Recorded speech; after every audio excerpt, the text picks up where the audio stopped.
Fingiendo estar dormida, la novia rica decidió escuchar lo que los padres del novio dirían sobre ella. La frase podía leerse como una broma cruel, como el capricho de una joven ansiosa por conocer secretos. En aquel caso era otra cosa, era una apuesta a la verdad. Natalia había aprendido, con los años, que las cosas más hondas no se decían a la cara. Se decían después de la celebración, entre cubiertos, con la puerta semiabierta, en la voz que baja para que el afecto aparente no se rompa. Por eso aquella tarde se quedó en la habitación contigua, con los ojos cerrados y el cuerpo inmóvil, mientras la casa, la mansión que pertenecía a la cadena de hoteles que sus padres dirigían, vibraba con risas y tintineo de copas en el comedor. Desde el lecho, la luz filtrada por las cortinas dibujaba en su cara una máscara de tranquilidad. Por fuera, sus manos reposaban sobre la manta. Por dentro, cada latido le pedía salir, golpear la puerta y exigir respuestas. Se obligó a respirar lento, a escuchar como quien guarda algo valioso, sabiendo que lo que oiría podía herirla de un modo definitivo. Había señales sutiles en las últimas semanas, miradas que dudaban, llamadas a deshoras que se cortaban cuando ella entraba en la habitación, facturas que aparecían donde antes no estaban. No eran suficientes para armar una acusación. Eran suficientes, sí, para querer saber. Las voces llegaron primeras como fondo, suave murmullo de servilletas, el golpe seco de un plato, el murmullo municipal de dos familias que se conocen demasiado bien. Después, fragmentos. El tono se volvió distinto cuando Irina tomó la palabra. Algo en su entonación endureció el aire, como si un vidrio invisible lo separara. No podemos permitir que nada quede al azar, dijo Irina desde el comedor, su voz medida. Después de la boda, él entra en el consejo, y con él, las deudas se equilibran. Eso es lo que importa ahora. Natalia tragó. Sentía el pulso en la nuca. Un silbido tenue, como de sangre corriendo por una arteria, le inundó la cabeza. Oír su nombre no fue necesario. Lo sabían ya. Ella había sido hasta entonces la joya que cerraba un trato. Había imaginado que ese pensamiento la dolería. No había previsto que le arrancara el piso. «Será discreto», añadió Mikhail, con esa voz de quien mide palabras para que no salpiquen emociones. «Nada escandaloso. Firma un par de papeles, da sonrisas y asunto concluido. La empresa, la reputación, todo estará salvado». Una risa contenida, un brindis apenas. Natalia sintió que el mundo se hacía muy estrecho, que el techo bajaba. Recordó la imagen de su madre sosteniéndole la mano cuando tenía 5 años, una mano cálida que le daba seguridad. Aquella madre de ahora, Raísa, reía con la boca, pero sus ojos estaban distantes. Su padre, Fiodor, asentía con la cabeza, como quien consensúa una transacción. Las figuras que la habían criado se disolvían en una geometría de conveniencias. «No puede haber dudas», dijo Irina. «Y si alguien se interpone, hay maneras de gestionarlo. No sería la primera vez. El golpe no fue verbal, fue la sensación de ser objeto». Natalia tuvo la imagen nítida, un contrato con su nombre, firmando un acceso que no le pertenecía, convirtiendo su vida en garantía. La traición tenía formas compuestas, no solo las palabras, sino el frío cálculo que las sustentaba. Y entonces oyeron algo más. Una frase que creó una fisura nueva, más dolorosa. «Además», murmuró una voz que no esperaba oír, «él tiene ya a esa mujer y al niño, no podemos permitir que eso estorbe. Es parte de la operación, lo tenemos en cuenta». Un silencio. Después, un comentario que pretendía ser tranquilizador, y resultó brutal. «Ella no debe saber. Y si llora, si se complica, lo resolvemos. No vamos a perder lo que nos salvará». Eso fue la línea que cruzó. Natalia conocía a Gleb desde hacía meses. Los afectos habían tenido la velocidad de un verano bien calculado. Ahora, en el murmullo de las voces, La palabra operación, la mención de una mujer y de un niño, todo adquiría la forma de una maniobra urdida por manos que ella imaginaba como frías y expertas. La habitación pareció hacerse más pequeña, pero su garganta se abrió en una decisión que fue tan sencilla como aterradora. No podía regresar a la sala a fingir alegría. Necesitaba salir. Necesitaba no ser la pieza. La salida fue un acto de supervivencia. En la cocina, su chaqueta colgaba. Tomó las llaves que siempre tenía por costumbre dejar en la repisa y bajó por la escalera en silencio, alargando cada paso, como si el suelo fuera a delatar cada pensamiento. Afuera la tarde ya había cambiado. Nubes negras rozaban la línea del horizonte, y la carretera que rodeaba la propiedad se veía oscura y brillante por la lluvia reciente. No buscó cifras ni explicaciones. Encendió el coche con movimientos automáticos y puso en marcha sin rumbo claro, solo con el deseo de poner distancia entre la mesa y aquellas voces. La lluvia comenzó a golpear el parabrisas en cuestión de minutos, una insistencia de pequeñas agujas que borraban la casa de atrás. Su respiración se aceleró cuando el recuerdo de la frase «esa mujer y el niño» le vino a la garganta. Imaginó a una criatura que no era suya, a una mujer con más derecho a reclamar a Gleb que ella misma. Pensó en la posibilidad de que todo aquello fuera verdad, que el hombre que había prometido amor tuviera otra vida. Pensó en la certeza de aquellos rostros aplaudiendo su futuro y sintió náuseas. Conducir bajo la lluvia con el corazón apurando los tiempos es como leer una carta rota. Las palabras se mueven. Natalia perdió la noción de la carretera, de las señales. Apenas pudo distinguir una curva cuando una ráfaga de agua le quitó visibilidad. El coche derrapó. Fue una sucesión breve y carnal. El volante que se le escapa, el chirrido de neumáticos desafiando el asfalto, el mundo que se despinta. Cayó en un barranco pequeño. Un giro de tierra que volcó su coche hasta dejarlo de lado junto a unos matorrales. El ruido fue seco y definitivo. El silencio que siguió, un golpe más duro aún. Estuvo consciente por poco tiempo. La respiración le dolía como si hubiera corrido hasta el límite del pulmón. Notó el frío del agua que se había metido por una rendija y el sabor a metal en la boca de un golpe en la frente. Intentó levantarse, y las fuerzas se le negaron. En la oscuridad que envolvía la noche, la lluvia parecía haberse convertido en un telón. Oía, muy a lo lejos, voces de personas que no le pertenecían, el rumor de la carretera y el latido de su propio pánico. Y luego, como sucede en los lugares que las novelas llaman improbable, escuchó un motor que se acercaba. El que acudió no fue un coche lujoso ni una limusina con perfiles pulcros. Fue una grúa pequeña, un vehículo cubierto de barro, y un hombre de manos grandes que llegó con la calma del que ha visto más accidentes de los que quisiera y, sin embargo, no se encoge. Llevaba un gorro raído y una mirada que no era la de los salvadores de película. Era la mirada de quien se sabe útil en lo que hace.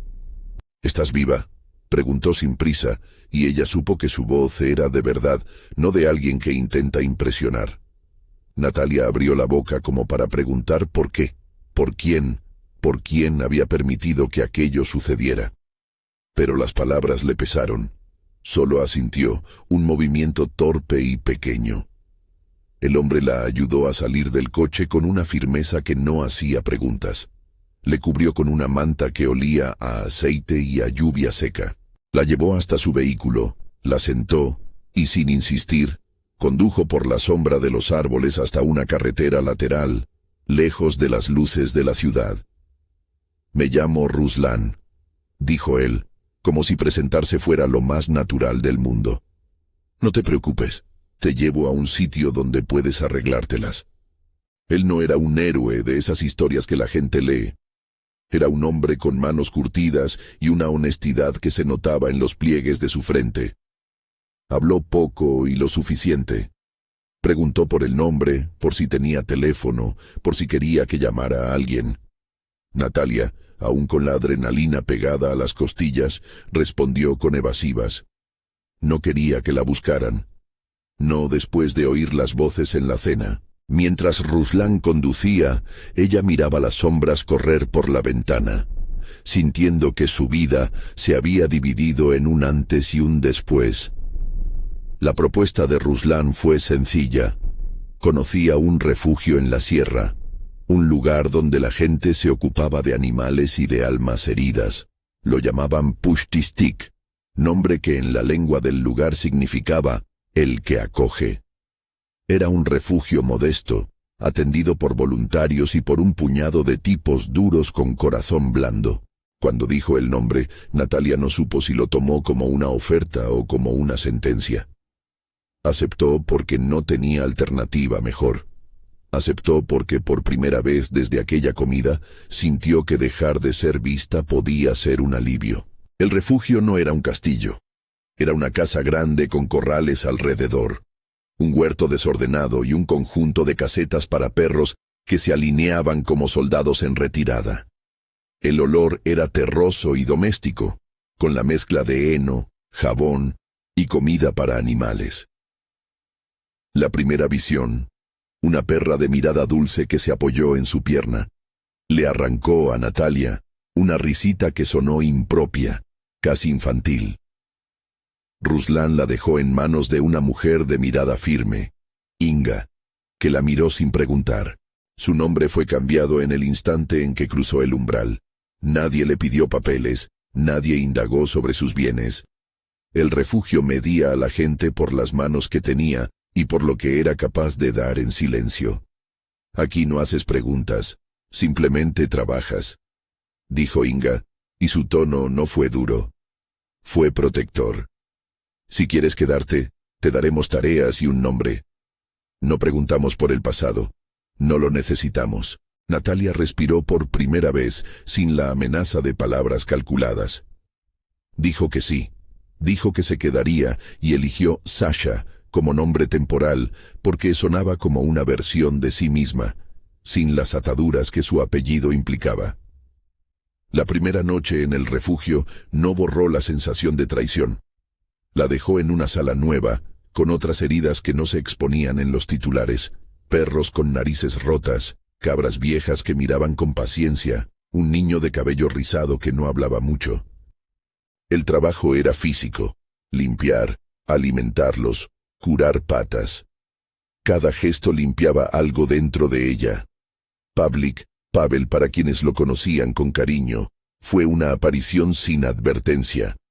Lo encontró en el gallinero, pequeño y recostado contra un saco de heno, con una mirada que recordaba a los niños que pierden la confianza por el ritmo abrupto del mundo.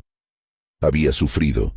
Su madre había muerto el año anterior en circunstancias que lo habían dejado con una sospecha pegajosa de abandono. No hablaba mucho, pero sus manos eran hábiles y sabía cómo cuidar a los conejos como si aquello le diera sentido. Cuando Natalia lo miró, él le devolvió la mirada sin fascinación ni rechazo. Simplemente la miró, como quien recibe a alguien nuevo y no le obliga a demostrar nada. Los días siguientes fueron una sucesión de rutinas que paradójicamente resultaron sanadoras. Levantarse temprano para traer agua a los corrales, fregar comederos, dar medicación a un perro que había pasado por manos peores. Trabajar con las manos proporcionó a Natalia una fuente de realismo que no tenía en las reuniones de protocolo. La humillación que le había provocado pensar que la usarían como carta se sustituía por una humildad activa. Si alimentabas, si curabas, si abrazabas, recuperabas un trozo de tu humanidad. Ruslan aparecía con frecuencia, no por romanticismo inmediato, por necesidad y por cuidado. Traía herramientas, arreglaba el tejado del granero con su hermano, que trabajaba en un taller cercano, y se sentaba a cenar con los voluntarios sin presumir. Las palabras entre él y Natalia eran pocas, pero el silencio entre ambos no era incómodo. Él la salvó sin hacer preguntas, y ella le devolvía esa deuda con trabajo y con silencios que curaban. Por la noche, cuando el frío se pegaba a las paredes de la cabaña de los voluntarios, Natalia se sorprendía pensando que desconocía la medida exacta de lo que necesitaba hasta que lo tuvo. Una cama sin expectativas, un amanecer que no le pidiera sonrisas, una taza de té que alguien sostuviera junto a la suya sin ninguna intención. El refugio tenía su propia política informal. Nadie preguntaba por qué huías, pero todos observaban señales. Había, entre los voluntarios, una sensibilidad amordazada para reconocer dolores que no querían disque. Inga, la cuidadora, sabía leer las caras, y por eso le dejó espacio los primeros días. Lo único que pidió de ella fue que trabajara y no hablara de su marido ni de su boda. No por capricho, sino por prudencia. A veces las mentiras de fuera podían llegar con un coche, con un periodista o con esposas. Era raro, pensó Natalia, encontrar un lugar donde las explicaciones no fueran moneda de cambio. El proceso de invisibilización no fue instantáneo. Había noches en las que se despertaba recitando mentalmente las frases de Irina, y el hambre de venganza la golpeaba como un animal feroz que necesita soltarse. Otras veces lloraba en silencio en el corrillo del gallinero, y al día siguiente se levantaba y metía las manos en la tierra como si supiera que cada actividad simple le devolvería una porción del alma. Pavlik la miraba esos días con interés callado. No era un niño que buscara morbo. Era un niño que sabía que las heridas curan mejor con compañía que con explicaciones. En el refugio también había historias de gente que se había caído por diversos motivos, y cada historia era un recordatorio de que la vida no tenía un solo modo de romperte.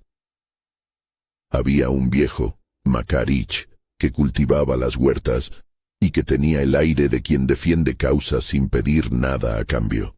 Fue Makarich quien, una tarde, hacía recados en el pueblo. Escuchó un rumor sobre alguien que andaba buscando a una joven que había desaparecido tras un accidente. No dijo nada. Fue también Makarich quien, al volver, dejó un paquete envuelto en papel de estraza en la mesa común, con una nota breve. Por si alguna vez quieres mirar atrás. Natalia lo abrió con manos que temblaban ligeramente. Dentro había una muda de ropa simple, una baraja de cartas para pasar el rato y algo más. Un teléfono viejo, con la pantalla algo rajada, pero funcionando. En la memoria del aparato, un audio. No sabía por qué Makarich había dejado aquello, pero el hallazgo la sacudió. Quiso no escucharlo. Quiso rasgar el aparato en dos. Pero la curiosidad que la había llevado a quedarse en la habitación esa tarde le obligó a pulsar play. La voz en la grabación era grave, contenida, la de una mujer que no se creía más fuerte de lo que era. «Si estás escuchando esto», dijo la voz, «es porque yo no pude decírtelo en persona. No puedo verte a la cara, pero tengo algo que le pertenece. La verdad. Llámame si quieres, pero si no puedes, ven al Mercado Viejo. Llevaré más pruebas, grabaciones, un recibo, nombres. Me llamo Nadia». La grabación continuaba con una tensión contenida. Había en esa voz miedo, sí, pero sobre todo algo que se parecía a la decisión. El corazón de Natalia se aceleró de nuevo. Nadia. El nombre resonó como una promesa y como una amenaza. En la mesa del refugio, las manos de quien abría el paquete estaban sucias de tierra. La suciedad le pareció un escudo. ¿Era prudente responder? ¿Quién era esa mujer que afirmaba tener pruebas? Podía ser una trampa, una escenificación destinada a hacerla salir. Podía ser su única esperanza. Aquel mismo día, con la noche ya cayendo, Natalia salió al pequeño porche a observar las estrellas, como si las constelaciones pudieran ofrecerle un plan. Ruslan la acompañó con una taza de té y se sentó a su lado sin invadirla. Ella le mostró el teléfono. Él lo miró, con la atención que ponen quien ha hecho de la prudencia una forma de vida. «Si has venido aquí a esconderte», dijo Ruslan con tacto, Es mejor que no lo hagas cerrada en ti misma. Si viene alguien con pruebas, tendrás que decidir si confías. Pero no vuelvas a esa casa sin tener un mapa. Natalia sonrió, un gesto que no alcanzó sus ojos. Había comprobado que el mundo que la había querido vender como familia, la había usado como pieza. Había comprobado también que fuera de ese mundo, existían personas que ofrecían refugio sin interés. La decisión de permanecer en Pushtistik se convirtió en una elección de identidad. Ser Sasha, la que cuida con las manos, la que no pregunta demasiado y que responde solo cuando puede. Aún así, no podía evitar trenzar planes en su mente. No era suficiente desaparecer. Necesitaba respuestas, pruebas, una manera de exponer lo que había oído. Que una mujer se llamara Nadia y le ofreciera una ruta cambió la naturaleza de la noche. Del silencio absoluto pasó a una expectación que hervía lentamente. Durante los días que siguieron, Natalia trabajó con la disciplina de quien entrena la mente para no volver a la mesa de los pactos. Hizo planes mínimos. Sobrevivir, fortalecer su historia, aprender a recibir sin ofrecer su apellido. En su bolsillo guardaba el teléfono viejo que Makarich había dejado. A veces lo miraba como si fuera un talismán. Otras, lo escondía en el baúl donde la ropa de trabajo descansaba, con la esperanza de que nadie se metiera en su voluntad de anonimato. Pavlik se le acercaba con frecuencia. Al principio, ella le ofrecía la comida, luego una sonrisa verdadera, y al final, unos cuentos de antes de la guerra que no eran suyos, inventos pequeños para que el niño recordara que el mundo tiene norte. El tiempo en el refugio curaba pero no borraba. Cada vez que la lluvia golpeaba, su pecho se apretaba, como si la memoria la alcanzara por sorpresa. Recordó el día del incendio que marcó su historia personal, fragmentos informes, humo en la cocina, una mano tirando de la suya. Pero eran recuerdos inconexos que más de una vez se disipaban en la noche sin ofrecer certezas. Eran, sin embargo, sin quererlo, la argamasa de su decisión de no regresar hasta saber qué se había urdido en su nombre. Una mañana, al alba, cuando el frío aún mordía el borde de las ventanas, apareció en la puerta del refugio un hombre con las botas embarradas y la cara roja por el aire helado. Era Makarich, con una bolsa colgando del hombro. «Vengo a traerte esto», dijo entregándole un sobre cerrado. «Me lo dejó una mujer en el mercado. Dijo que si estabas aquí debía entregártelo, y me pidió que no le hiciera preguntas». El sobre contenía un pendrive pequeño y un papel con la palabra Nadia y un número. Natalia lo tomó con manos que temblaban, y por un instante todo se detuvo como si la vida exigiera una contraseña para seguir. No abrió el pendrive allí mismo. Lo guardó junto al teléfono viejo, en el lugar donde nadie iba a buscarla. Aquella acción fue más significativa de lo que pareció. Aceptar el sobre fue admitir que la búsqueda de la verdad iba a entrar en su refugio, y que su refugio, a su vez, tendría que prepararse para lo que viniera. La presencia de la tecnología entre los cubos y las palas del refugio era un contrasentido delicioso. En las tardes, en que el sol calentaba los tejados y los perros dormían al sol, Natalia se sentaba en la mesa de madera y repasaba mentalmente lo que sabía. La conversación en la casa decía que su matrimonio era un instrumento, que Gleb tenía otra vida, que sus padres habían consensuado la operación. Tenía ahora la opción de no hacer nada. Podía también elegir armar un plan. El refugio le ofrecía tiempo para pensar, y Ruslan y Pavlik le ofrecían razones para no sucumbir al rencor. No buscó venganza, buscó justicia, que no es lo mismo. Justicia requería pruebas, y las pruebas parecían estar en la mano de una mujer que se llamaba Nadia. En una de las noches en que la luna se mostraba plena, caminó hasta el cercado de las ovejas y se quedó mirando al cielo. Le dio miedo la idea de regresar con la cabeza alzada y los papeles en la mano. ¿Qué diría su familia? ¿Qué diría Gleb? ¿Y si nada de aquello era verdadero y ella había provocado una tormenta por una sospecha mal entendida? En la tranquilidad del campo, esas preguntas no eran fáciles de responder, pero la decisión ya no estaba solo en su cabeza. Había sido impulsada por el sonido de la voz de quien la había utilizado y por la mentira que se había cocinado alrededor de su vida. A la mañana siguiente, mientras repasaba el establo con Pavlik a su lado, el niño se inclinó y con su voz pequeña le dijo una frase que la sorprendió por su simpleza. ¿Tú crees que las personas cambian si ven que alguien las cuida?, preguntó. Natalia lo miró. La pregunta, dicha sin dramatismo, le devolvió una perspectiva que el rencor no le permitía ver. A veces las personas cambian no por vergüenza, sino por la práctica diaria de la responsabilidad. ¿Sería eso lo que quería ella? ¿Exponer y destruir para aliviar su herida o reconstruir algo que valiera la pena? No había respuesta fácil. El refugio en ese tiempo fue una escuela de actos concretos. Curar una pata rota, recoger la leña, acercarse a un perro que no confía.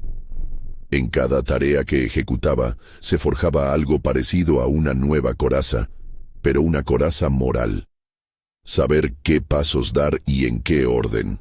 Tenía que aprender a no confiar su vida a la ira del primer impulso. Si Nadia realmente tenía grabaciones, si la auditoría que podía encargar su abogado llegaba a tiempo, entonces la estrategia debía ser medida. Nadie en el refugio preguntó por su apellido. Nadie le pidió actas ni identidades. Ruslan se limitó a decir, una tarde mientras cerraban la puerta del granero que el viento quería abrir, que si llegaba el día en que quisiera enfrentar el ruido, él la acompañaría. No ofreció promesas, ofreció presencia. Para Natalia, aquello fue más valioso que las llamadas telefónicas de abogados, que aún no habían existido. En el fondo, entender que la gente podía estar a su lado sin motivos utilitarios le pareció, por primera vez en meses, una forma de riqueza superior a la que su familia le había intentado vender. Sin embargo, la vida normal, esa madeja de papeles, firmas y alianzas, no se iba a deshacer sola. Pese a la aparente calma, la ciudad seguía su ruta. En su mente, la cena rotunda en la que la habían descrito como herramienta de rescate volvía en imágenes sucesivas. Las manos de Irina marcando un plan, la indiferencia calculada de Mikhail, la manera en que su propio prometido, Gleb, había sonreído con facilidad. La sensación de haber sido comprada se asentó con más fuerza que la tristeza. Una tarde, mientras Natalia le enseñaba a Pavlik a trenzar una cuerda para el salto de los perros, Makarich volvió al refugio con noticias que agitaban el aire con cautela. Había visto, dijo, a un hombre que preguntaba por la joven que se fue, un tipo con la pinta de quien busca activos, no afectos. Makarich recomendó prudencia. Las noticias, pequeñas y sin hacer demasiado ruido, filtraban la posibilidad de que la historia no muriera con su retirada. Esa noche, cuando todo el refugio dormía, Natalia salió al corral y miró las estrellas. Pensó en su cama de la mansión donde la esperaba un nombre a medio firmar, en la mesa en la que se habían pensado planes para tomar control de su vida a través de un cargo, en la voz de Irina, que no había temblado al hablar de resolver a quien se interpusiera. El miedo que había sentido en la carretera volvió a apretar su pecho, pero esta vez con una determinación que no le había sido familiar. Antes de acostarse, prendió la lámpara de mesilla y sacó el teléfono viejo. Pulsó el número que había en el papel que acompañaba al pendrive. Una serie de cifras que resonaron más como una soga tendida que como una llamada segura. Sonó una vez, 2 veces. En el tercero, una voz femenina respondió. Era una voz conocida. La de la grabación. La llamada no fue una declaración, sino una prueba de existencia. «¿Sasha?», preguntó la voz. Soy Nadia. Las palabras flotaron y se posaron en el cuarto con la gravedad de una promesa. Natalia sintió que la garganta le temblaba. Respondió con un hilo de voz. Sí. No puedo hablar mucho por teléfono. Puedo dar una cita. Si quieres, puedo ir al pueblo mañana al mediodía. Traeré lo que tengo. Si no crees en mí, puedo dejarlo donde lo encontraste. Pero si crees, trae a alguien que pueda escucharte y decidir. Aquella frase sencilla fue un umbral. Natalia cerró los ojos por un instante y dejó la mano descansar sobre el teléfono. No había marcha atrás. La verdad, una vez invitada, pedía compañía y tramitación. Alguien que no se tuviera por sí mismo, un abogado o una auditoría capaz de sostener lo que la voz le prometía. Pero esas eran cosas para armar más adelante. Por aquella noche, se durmió con la sensación de que no estaba sola. Había alguien que la buscaba con pruebas, y eso bastaba para que las cosas dieran un giro. Al día siguiente, el sol parecía tener interés en iluminar lo que el refugio escondía. Pavlik apareció temprano para ayudar.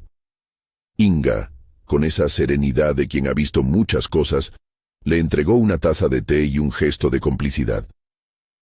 Ruslan llevó el tractor hasta la entrada. Todo parecía demasiado cotidiano para ser el inicio de algo monumental. Pero la vida, como aprendió Natalia en los días tranquilos del refugio, no siempre da saltos dramáticos. A veces conspira en pequeños empujones que acaban empujándote hacia el borde del cambio. Esa llamada, la de Nadia, fue uno de esos empujones. No la empujó sola. Le tendió una cuerda. Esa noche antes de colgar, la voz de la otra persona la dejó con una orden sencilla y precisa. Trae a alguien que pueda escuchar y decidir. Si esta historia te atrapa, quédate hasta el final para ver cómo Natalia enfrenta la traición y que paga cada uno por sus decisiones. A la mañana siguiente, el plan fue tan meticuloso como una cosecha bien organizada. Natalia no volvió a sus ropas de señorita. Eligió, con la misma discreción con la que había elegido el nombre Sasha, un abrigo oscuro, una bufanda que le cubría parte del rostro y botas de trabajo prestadas por Inga. Ruslan la acompañó hasta el pueblo y esperó a prudente distancia, su presencia un ancla que no hacía preguntas. Pavlik, que ya la miraba como quien ha encontrado una costumbre segura, afirmó con una seriedad que resultó más que adorable. Te espero. El encuentro con Nadia fue en el mercado viejo, junto a una frutería, donde las manzanas tenían memorias de sol. Ella llegó con los ojos hinchados por la falta de sueño, con una bolsa que parecía pesar más que su cuerpo. Cuando vio a Natalia, se le llenó la cara de una mezcla de alivio y espanto. No puedo hablar aquí, dijo sin preámbulos. Traje lo suficiente para que entiendas que no miento, pero no puedo volver a casa con pruebas encima. Me vigilan. Nadia entregó primero una carpeta con papeles, recibos, contratos falsificados, facturas pagadas a empresas que no existían salvo en registros opacos. La segunda cosa fue un pequeño reproductor con varias pistas de audio.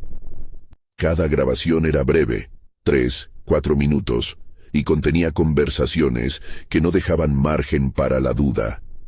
Voces prolijas, la mención de empresas, instrucciones para hacer desaparecer, gastos problemáticos con la transacción de la boda, números de cuentas y menciones de oficinas que serían amigas al firmar.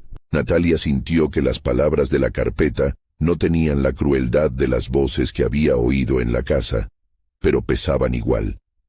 Había nombres, fechas y cantidades que trazaban una ruta de dinero que, de un modo u otro, terminaban en manos vinculadas a la familia del prometido. Nadia explicó que había sido la encargada de la contabilidad de una de aquellas empresas hasta que se negó a firmar algunos papeles. La respuesta de sus empleadores no llegó en forma de amenazas elegantes, llegó en forma de desprecios y coacción. Ella había decidido guardar copias y salir por la única puerta que creyó posible. Denunciar en voz baja y buscar a la única persona capaz de poner en pie una estrategia. Natalia la miró, y por primera vez en semanas su sensación no fue solamente de víctima, fue de alguien que tenía la posibilidad de actuar. ¿Por qué ahora?, preguntó Sasha, que todavía sentía la costura del nombre falso en su garganta. «Porque hay algo más», contestó Nadia, y por primera vez sus manos, que habían temblado, se anclaron en una convicción. «No son solo transferencias. Hay documentos que prueban que aprovecharon el incendio, aquel que te dejó huérfana. Lo usaron para ocultar el origen de parte del dinero y para apretar a tu familia. Creo que si lo juntamos todo, la trama se ve». La frase de Nadia golpeó con una doble fuerza. Por un lado, la certeza de que la traición había sido fría. Por otro, la sensación de que la historia, la suya, se había mezclado con el negocio. Sasha, que había aprendido en el refugio a no precipitarse, respiró hondo y pidió una tregua para elaborar un plan con más cabeza que corazón. Alejarse del dramatismo, esa era ahora la inteligencia del día. Volvieron al refugio con la carpeta escondida en la bolsa de Inga. Entre las casetas y el olor a lata caliente, Natalia escuchó a Nadia desgranando cómo había guardado las pruebas y por qué no había hablado antes. Su relato incluía nombres de contables que desaparecían, de empresas, pantallas registradas en pisos donde nadie vivía y transferencias que, al seguirse, desembocaban en beneficiarios con parentescos sorprendentes. Nadia no reclamó ninguna recompensa. Lo que pedía era la posibilidad de que la verdad saliera a la luz antes de que la machacaran. Lev Levovich entró en la historia como un modo de ser sereno frente al caos. Natalia lo conocía de nombre. Abogado de familia con una reputación de no teatralidad, de análisis frío y buenos contactos hacia auditores independientes. Fue Ruslan quien comenzó la búsqueda. En la ciudad, un conocido de su hermano recordaba a un viejo cliente que había escrito un artículo sobre fraudes corporativos. Lev accedió a reunirse en un despacho en el que el mobiliario no buscaba impresionar, sino servir. Al verle, Sasha supo que necesitaba esperanza práctica y no discursos grandilocuentes. «Vamos a hacer 3 cosas», dijo Lev sin levantar la voz.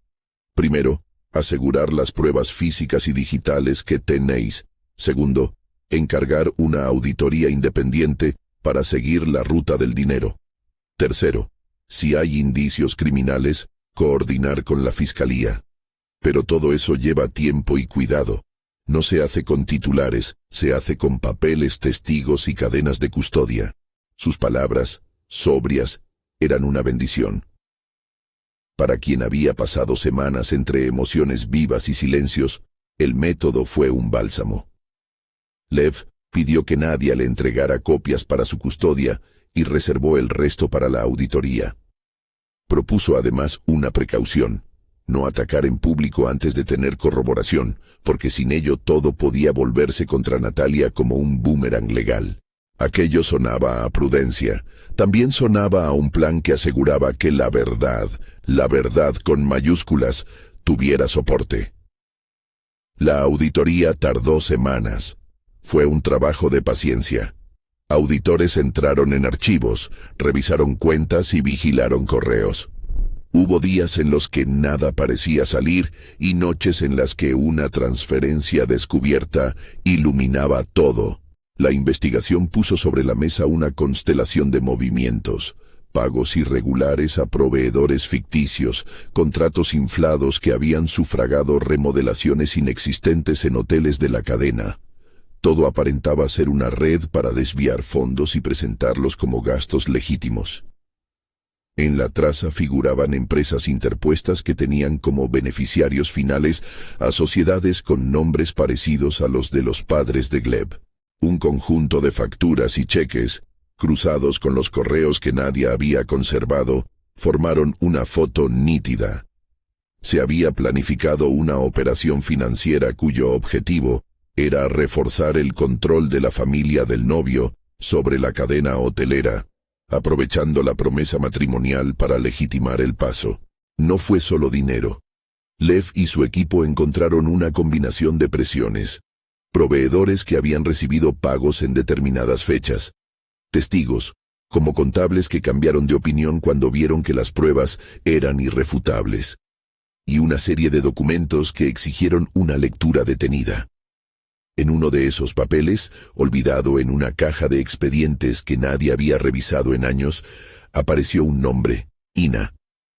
Junto a él, una fecha y una breve nota de protocolo del viejo departamento de personal que hablaba de un incendio y de una niña encontrada y entregada a la familia Semyonovich. La nota era fría, administrativa, pero arrojaba una luz que ninguna conversación había ofrecido. Había registros de que alguien, en el pasado, había intervenido para que Natalia fuera adoptada en secreto. La revelación no fue explosiva. Fue una fisura que abrió un pozo de preguntas íntimas. Sasha sintió la noticia como si fueran manos que tiraban de un hilo antiguo. ¿Por qué nadie se lo había explicado? ¿Por qué, si su adopción era conocida, la habían tratado como si fuera alineada para un negocio sin su consentimiento? Con cada respuesta que llegaba desde la auditoría, la sensación de haber sido utilizada se hacía más punzante. Mientras Lev organizaba la ruta legal, preparando demandas civiles por fraude, peticiones de bloqueo de cuentas y la entrega de la evidencia a los órganos competentes, en la ciudad, la historia comenzaba a filtrarse de manera tenue. Un coche estrellado, una heredera desaparecida, un refugio modesto que la acogía. Los periodistas, casa de noticias como visitantes ruidosos en funerales ajenos, empezaron a olfatear algo. Lev recomendó no dar declaraciones hasta que todo estuviera listo. La tentación de la prensa por convertir el drama en espectáculo era una amenaza. Podían convertir la víctima en un personaje de leyenda y, sobre todo, podían empañar la cadena de pruebas con sensacionalismo. En el refugio, Sasha continuó trabajando. Aun con todo en marcha, la rutina de curar animales y clavar rebajos la mantenía cuerda. Ruslan la sostenía con la misma discreción con la que siempre había actuado. A su lado, sin imposiciones. Pavlik absorbía el clima de prudencia y ofrecía, con su respiración serena, la certeza de una vida que se podía recomponer. Nadia, por su parte, tuvo que esconderse ocasionalmente. Hubo noches en que no vino al refugio por miedo. Era comprensible. Denunciar cuesta mucho y cobra el precio del miedo. Pero su presencia se hizo imprescindible cuando, en la fase donde la auditoría ponía nombre y apellido a beneficiarios de transferencias, hubo que articular una estrategia de confrontación. Lev sugirió, con la fría sabiduría que lo caracterizaba, una jugada que no buscaba venganza, sino justicia pública. Una reunión formal en la casa de Natalia, pero bajo un escenario controlado. La idea era esa misma sala en la que se había decidido su futuro. Convocar a ambas familias, a los directivos de la cadena de hoteles y presentar la evidencia delante de todos. Con abogados presentes y con la fiscalía en conocimiento. La presencia de las fuerzas públicas debía ser discreta. La intención era que la verdad cayera como una red que no dejara margen para espectáculos teatrales ni para la evasión de responsabilidades. Natalia aceptó. No por deseo de humillar, sino porque entendía que la transparencia era la única manera de neutralizar la estrategia que la había querido convertir en pieza. Era también el momento de recuperar su nombre, sin los adjetivos que otros habían insertado en él. La reunión fue pactada en la casa grande, la misma mesa que había celebrado la tarde donde fingió dormir. Llegó una mañana clara, con un sol que no perdonaba a nadie. Fueron convocados los padres adoptivos, Raisa y Fiodor, los padres de Gleb, Irina y Mikhail, Gleb, varios directivos de la cadena, representantes de la fiscalía, auditores y algunos periodistas allí solo con la advertencia de que aquel acto sería serio y que la información saldría por cauces oficiales. Ruslan, McCarrick, Nadia y Pavlik permanecieron fuera del salón, en un rincón que les permitiera entrar si fuese necesario.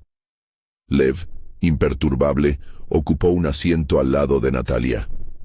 Sasha entró con la voz serena, la misma que había entrenado durante semanas de refugio. Firme, sin estridencias. La primera parte de la reunión fue una lectura de hechos. Lev expuso con claridad lo que la auditoría había encontrado. Habló de transferencias, de contratos inflados, de empresas fantasma, de pagos que se disfrazaban de obras y de la conexión directa de esos fondos con sociedades vinculadas a los apellidos de los presentes. Presentó documentos, extractos bancarios y los correos que Nadia había guardado. Luego, con la mirada que rara vez perdía su compostura, pidió la palabra para reproducir las grabaciones que Natalia había escuchado aquella tarde desde la habitación contigua. Lev pulsó play. La sala guardó un silencio que pesaba como un techo de plomo. Las voces que emergieron del altavoz tenían la misma precisión con la que se planifica un negocio. Nombres, instrucciones, cálculos. Irina se puso pálida. Mikhail trató de recomponer un gesto que pretendía ser control. Los directivos miraron a todos lados, buscando una forma de emerger ilesos. La reproducción no dejó margen para malinterpretaciones. Hablaban de colocar a Gleb en el consejo para consolidar la gestión, de resolver si alguien se entrometía y de pagos para reequilibrar cuentas. Las palabras cortaron los argumentos que habitualmente defienden la negociación familiar. Aquí no se debatía amor sino utilidades. Fue entonces cuando Lev pidió ver una documentación adicional, la nota en la caja de expedientes, la que hablaba del incendio y de la niña entregada a la familia Semyonovich. La nota estaba entre los papeles de la auditoría y, al presentarla, obligó a Raisa y a Fiodor a mirar a Natalia con una mezcla de culpa y desesperación.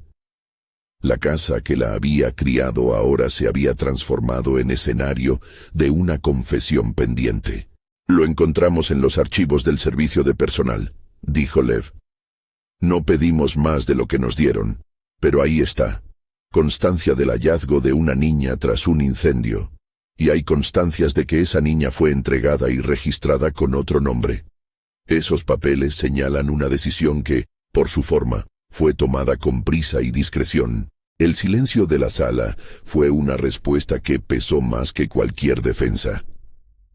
Raisa rompió a llorar en un gemido que no pretendía excusas. Fiodor ocultó la cara entre las manos. Fueron un par de minutos que parecieron eternos. Entonces, con la voz quebrada, Raisa habló. «No fue un plan», dijo. No la dimos para negociarla. Ella apareció entre los escombros y mi mujer y yo la llevamos a casa. Teníamos miedo, la prensa, la ruina del negocio. Pensamos que lo mejor era protegerla. Fue un error no contártelo. La versión de los padres que la habían criado era compleja, y en la sala, algunos entendieron la diferencia entre ocultación por miedo y transacción fría. Lev no buscó señalar con el dedo el grado de culpabilidad emocional. Había hechos objetivos sobre la mesa. Lo que siguió fue un cruce mayor. Las transferencias bancarias y la cadena que las respaldaba. Ahí no cabía el miedo como justificación. Irina, que hasta ese momento había mantenido una compostura gélida, experimentó una transformación. Su voz perdió la distancia y apareció la canalla pragmática que Sasha había escuchado durante la cena. «¿Todo esto se hizo para salvar empleos?», dijo con un intento de justificar que no sonaba convincente. «No iba contra nadie. Fue una maniobra para salvar la empresa. Salvar la empresa con fondos que no son tuyos», replicó Lev. «Se llama apropiación indebida si está probado, y tenemos ya indicios claros». Aquella afirmación abrió la puerta a la intervención de la Fiscalía. Los representantes del Ministerio Público, presentes y avisados con anterioridad por Lev, pidieron la documentación original para su custodia y anunciaron que se procedería a la investigación formal por indicios de fraude. No se trató de un espectáculo. La ley, en esa mesa, empezó a actuar con la literalidad fría de los textos. La policía esperó el momento oportuno. Una vez que la fiscalía recibió las pruebas, los agentes pidieron a Irina y a Mikhail que los acompañaran. La escena de la detención fue dolorosa en su simpleza. No hubo grititos cinematográficos, solo el ruido metálico de esposas, la incredulidad reseca de quien no esperaba que el límite llegase tan pronto. El impacto político y social de ver a dos figuras respetadas solo por la apariencia, salir de la casa entre miradas, fue sustituido enseguida por una procesión de preguntas públicas. En los días siguientes, la caída social fue implacable. Renuncias, retiradas de fotografías en portadas, 2 o 3 cuentas bancarias bloqueadas y la rápida difusión de la noticia. El tribunal y los medios no tardaron en convertirse en estaciones donde la historia se discutía en voz alta. Gleb, por su parte, enfrentó su propia quiebra. Su relación con Nadia y su hijo salió a la luz con la fuerza de una evidencia que no podía negarse. Él intentó defenderse alegando que había sido un actor menor, que había confiado en los actos de su familia por lealtad. Aquellos reclamos no bastaron. Para evitar una acusación mayor, Gleb decidió colaborar. Facilitó nombres, envió correos y testificó ante la fiscalía. Su cooperación tuvo un precio: la pérdida de su reputación, el fin de su vida de privilegios, pero también redujo el alcance de las medidas en su contra. Para Natalia fue un alivio mezquino. Que él no acabara en la cárcel por completo le parecía, sin embargo, una luz moral en medio de la pena. En el plano personal, la reunión le provocó a Natalia algo que no esperaba: la necesidad de una verdad íntima. La nota encontrada por la auditoría dio paso a testimonios oficiales y a un documento más comprometido. El acta de rescate que había sido firmada en su día por un funcionario municipal y rectificada en una página en la que alguien había escrito, con letra temblorosa, el nombre de la niña y la referencia del hogar donde la recibieron. Aquello obligó a sus padres adoptivos a contar la verdad completa: que Inna e Igor, sus padres biológicos, habían muerto en un incendio, que la menor había sido encontrada y entregada a ellos a la espera de regularizar papeles, y que con el tiempo, por miedo al ruido, habían decidido mantener la historia en silencio. La palabra miedo volvió como una disculpa repetida. Natalia oyó todas las explicaciones con una mezcla de alivio y decepción. Alegría por conocer la verdad de su procedencia, pesar por la manera en que su identidad había sido de algún modo negociada en la sombra. La fiscalía, por su parte, avanzó con rapidez. La existencia de documentos, grabaciones y testigos sólidos convirtió la investigación en una cadena de diligencias que desembocaron en imputaciones formales. Hubo juicios mediáticos por la prensa y audiencias estrictas por la ley. El proceso penal no fue una película de justicia climática. Hubo apelaciones, presentación de peritos contables y muchos días de sala donde la evidencia fue detallada. La caída social de las familias implicadas no borró los daños causados, pero el proceso judicial, cuando concluyó, dejó consecuencias claras: sanciones, inhabilitaciones y, en casos concretos, condenas proporcionales a la apropiación y al fraude detectados. Mientras todo esto se desarrollaba, Natalia no se dejó arrastrar por el amor a la venganza. Su aprendizaje en el refugio, la mirada tomada de Pavlik y la sencillez de Ruslan le habían enseñado que la reparación se busca con herramientas no solo emocionales, sino éticas. Con Lev, tomó la decisión de recomponer la empresa familiar. Necesitaba limpiar lo que quedaba, asegurar la continuidad de empleos y reestructurar la gobernanza con transparencia.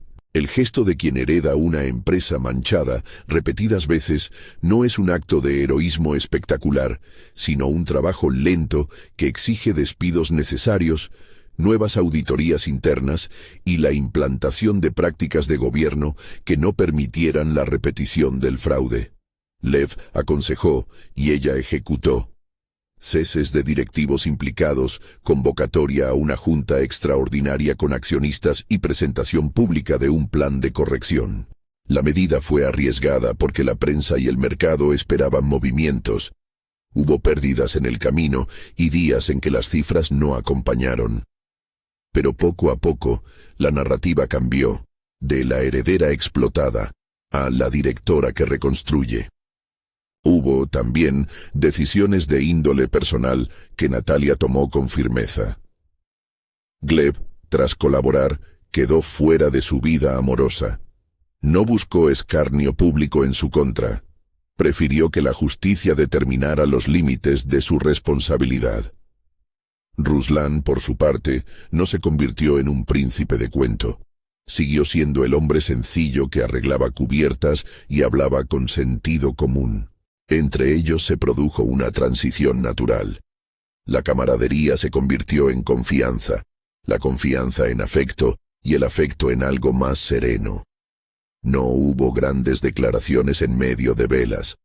Hubo conversaciones a la hora de ordenar animales, intercambios de tareas y la decisión de construir una vida, no por obligación de un contrato, sino por deseos compartidos. La adopción de Pavlik fue un proceso cargado de ternura. Para él, que había conocido la muerte en la vida cercana y la desconfianza del mundo, la formalización de la unión fue un hito. No fue un trámite apenas. Fue reconstrucción de un relato que aseguraba que alguien elegiría cuidarle por siempre. En la pequeña ceremonia en el refugio, rodeada de animales que parecían entender la solemnidad del acto, Natalia y Ruslan aceptaron darle al niño un apellido nuevo y un hogar incondicional. Pavlik, con su manera callada, soltó una sonrisa que pareció destapar algo en la propia Natalia. La convicción de que la familia se elige con acciones. El refugio se llenó de amigos y de quien había sido testigo de su permanencia. Inga, Makarich, voluntarios, incluso Nadia, que con lágrimas de alivio vio al niño aceptado en la casa que le había ofrecido consuelo. La boda entre Natalia y Ruslan no fue la que se había pensado en los despachos donde se tramaban negocios. Fue una celebración pequeña, con música local, pan casero y animales que se acomodaron como invitados discretos.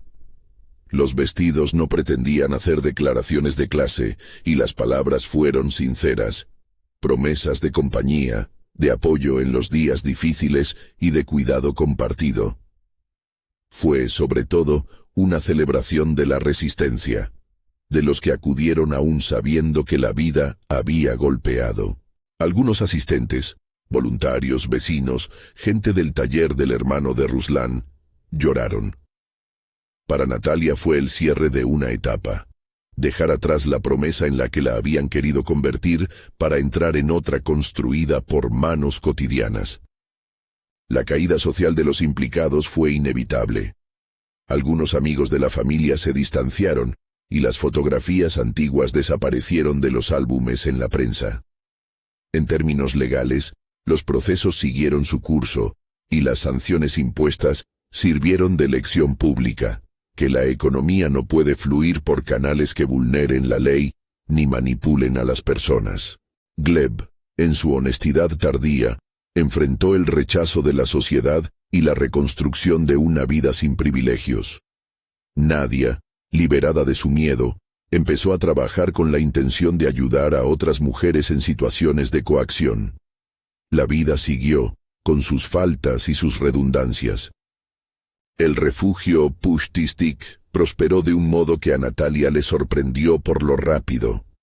Con la visibilidad que ganó después del caso, llegó también la solidaridad de gente que quería donar, de profesionales voluntarios que ofrecieron su tiempo y de pequeñas empresas que prefirieron apoyar la reinserción social que las historias de escándalo.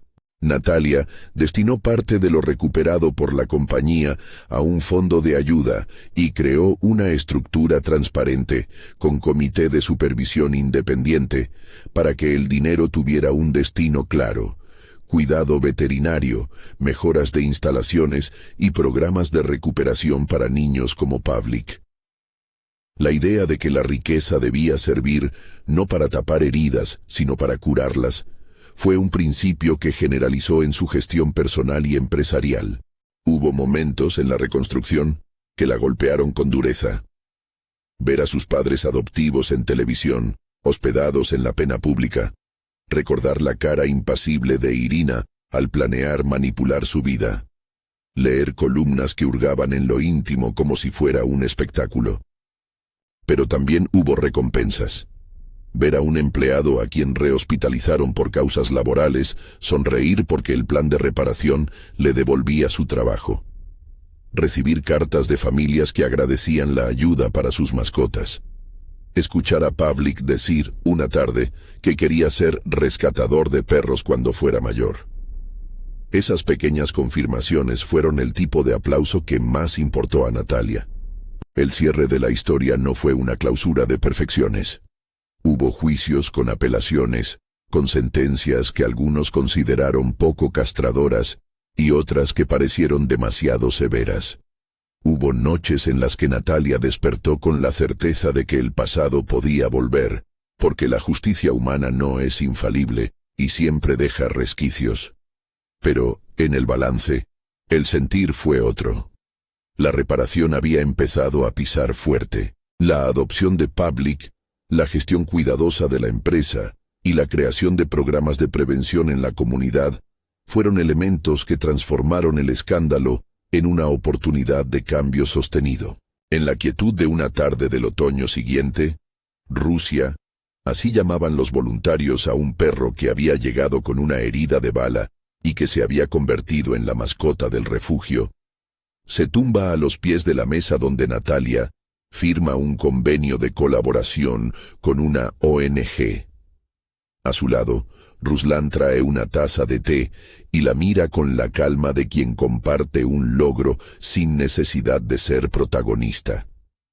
Pavlik corretea por el jardín con otros niños que vienen a aprender a cuidar animales. Inga organiza un turno de voluntarios. Makarich corta leña con su paso seguro. Nadia trabaja ahora como voluntaria en la documentación y orientación para mujeres que necesitan denunciar manipulación laboral. Lev sigue como consejero legal, no por gloria, sino porque creyó en la justicia hecha con manos competentes. Al final, la lección quedó clara. Fingir dormir aquella tarde fue un acto desesperado que reveló la verdad. Huir fue un método de supervivencia. El refugio fue la escuela donde aprendió que la dignidad se recupera con el trabajo. La evidencia y la ley fueron los instrumentos que dieron forma a la justicia. La comunidad, con su ternura, fue la que permitió que la herida sanara. Natalia no recuperó exactamente la inocencia perdida. Recuperó algo más difícil y rara vez ofrecido: la capacidad de elegir qué hacer con el dolor. En la pequeña celebración que cerró la reconstrucción formal de la empresa, Natalia tomó la palabra. No habló de venganza ni de castigo. Habló de responsabilidad, de transparencia y de la obligación moral de quienes tienen recursos de no decidir por la vida de otros. Habló de Pavlik, de Ruslan, de la gente del refugio y de Nadia, agradeciendo con la voz firme. Después de la despedida, la gente se quedó conversando en el césped como en noches de fiesta íntima. Las estrellas aparecieron, tímidas, sobre el refugio que hacía tiempo había dejado de ser un simple asilo para convertirse en hogar. Cuando cerró la puerta de casa esa noche, Natalia miró una fotografía que llevaba en su cartera. Una imagen pequeña de sus padres biológicos, Inna e Igor, que Makarich había recuperado entre papeles antiguos. No sabía gran cosa de ellos, apenas fragmentos. Un incendio, el ruido de la ciudad y una hospitalidad que les trajo un destino ajeno.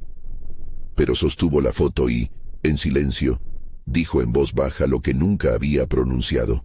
Gracias. No porque los conociera, sino porque gracias a aquello pudo reconstruir la suya propia.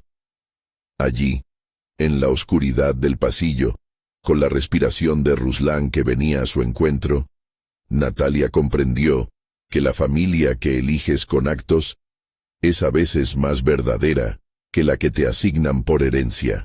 La historia terminó, en su sentido práctico, con la adopción legal de Pavlik y con la boda sencilla que celebró su decisión de vivir sin contratos que definieran su valor. Lev, en una última charla al margen de la ceremonia, le dio un consejo que fue más pragmático que romántico. No bajes la guardia en la gestión, pero no olvides también la ternura. Es lo que te va a sostener. Ella sonrió y supo que esa era la verdad. En los meses que siguieron, Pushtistik se consolidó como un lugar donde se curaban animales y donde se ofrecían programas de reinserción para jóvenes en riesgo. Natalia se implicó en la creación de becas para estudios veterinarios y organizó campañas para que las familias vulnerables recibieran apoyo. Su empresa, bajo una nueva gobernanza, recuperó la credibilidad paso a paso, con transparencia y reportes públicos. Gleb rehizo su vida con menos brillo, pero con la claridad de quien había aprendido a vivir sin mentiras a su alrededor. La mañana en que todo pareció cerrar con una calma sonriente, Natalia caminó por el refugio y se detuvo frente a la caseta, donde Pavlik había enseñado a dormir a un cachorro recién llegado. Lo miró dormido, con esa fe silenciosa que tienen los niños. Luego, con la mano firme, dejó una petición de ayuda a la vista. Una lista de necesidades para el refugio y una invitación para quien quisiera colaborar. No era una súplica teatral, era una convicción que no tenía la fuerza del rencor, sino el poder de la generosidad. La historia de la joven que fingió dormir para escuchar lo que se tramaba en su nombre acabó siendo una lección sobre cómo la verdad, cuando se persigue con prudencia y coraje, puede convertir la traición en justicia y la humillación en compromiso. De la mesa donde la habían querido negociar hasta la mesa humilde del refugio, Natalia caminó con las manos sucias y el corazón más entero. Había pagado un precio por saber, pero sobre todo había ganado la posibilidad de elegir a quién quería a su lado y cómo quería dirigir su vida. Si esta historia te ha conmovido, comparte y considera apoyar a refugios locales o iniciativas que promuevan transparencia y reparación. Con pequeños gestos se ayudan vidas como la de Pavlik, y se honra el esfuerzo de quienes transforman la traición en oportunidades reales. Suscríbete para escuchar más historias de lucha, justicia y segundas oportunidades.